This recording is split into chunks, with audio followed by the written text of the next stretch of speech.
राधे राधे दोस्तों। जब अधर्म बढ़ने लगा, मन अशांत हो गया और जीवन में हर ओर दुख ही दुख दिखता है, तब भगवान श्री हरि अपने भक्तों के उद्धार के लिए एक दिव्य एकादशी का वरदान देते हैं, जिसका नाम है पद्मिनी एकादशी।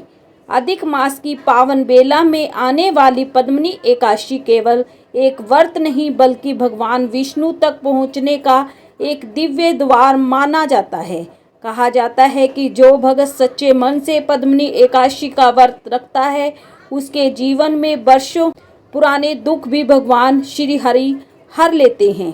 एक समय ऐसा आया जब पृथ्वी पर पाप बढ़ने लगा, लोगों के मन में भक्ति दूर होने लगी और भगवान विष्णु ने अधिक मास के इस चमत्कारी एकादशी को प्रकट किया।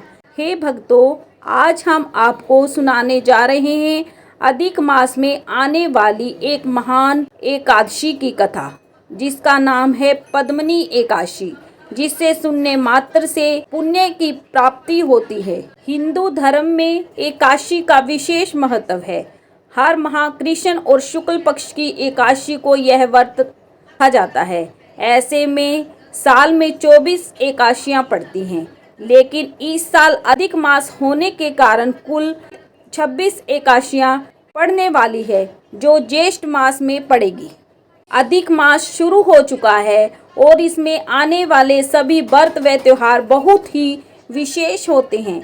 अधिक मास में आने वाली एकादशी का भी धार्मिक महत्व माना गया है। इसका नाम है पद्मिनी एकादशी। यह एकादशी हर 3 साल में एक बार आती है, क्योंकि यह सिर्फ अधिक मास पुरुषोत्तम मास में ही पड़ता है। इसी वजह से ये अत्यधिक दुर्बल और पुण्यदायक एकादशी कहा जाता है।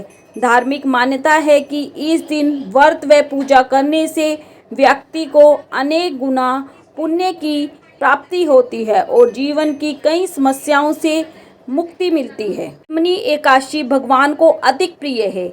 इस व्रत का विधि पूर्वक पालन करने से विष्णु लोक की प्राप्ति होती है। इस व्रत के पालन से व्यक्ति सभी प्रकार के व्रतों और तपों का फल प्राप्त होता है। इस व्रत की कथा के अनुसार श्री कृष्ण भगवान कहते हैं कि त्रेतय युग में एक परम पराक्रमी राजा कीर्तिवीर्य था। इस राजा की कई रानियां थीं, परंतु किसी भी रानी से राजा को पुत्र की प्राप्ति नहीं हुई।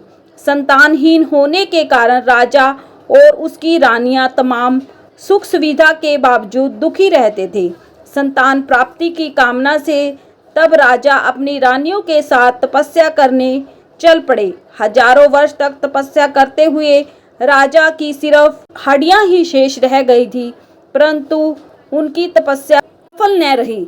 रानी ने जब देवी अनसुईया से उपाय पूछा तो देवी ने उन्हें मल मास के शुक्ल पक्ष की एकादशी का व्रत करने को कहा। अनसुईया रानी को व्रत का विधान भी बताया। रानी ने जब देवी अनसुईया के बताए विधान के अनुसार पद्मिनी एकादशी का व्रत रखा, व्रत की समाप्ति पर भगवान विष्णु प्रकट हुए और वरदान मांगने के लिए कहा। रानी ने भगवान से कहा कि प्रभु, आप मुझ पर प्रसन्न हैं तो मेरे बदले मेरे पति को वरदान दीजिए। भगवान ने जब राजा से वरदान मांगने के लिए कहा तो राजा ने भगवान से प्रार्थना की कि आप मुझे एक ऐसा पुत्र प्रदान करो जो स्वर्गुण संपन्न हो, जो तीनों लोकों में आदरणीय हो और अपने अतिरिक्त किसी से पराजित न हो।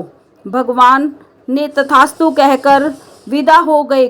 कुछ समय पश्चात रानी ने एक पुत्र को जन्म दिया, जो कार्तिवीर्य अर्जुन के नाम से जाना गया। कालांतर में यह बालक अत्यधिक पराक्रमी राजा हुआ, जिसने रावण को भी बंदी बना लिया था, जो बलवान था और उनके समान तीनों लोकों में कोई बलवान नहीं था।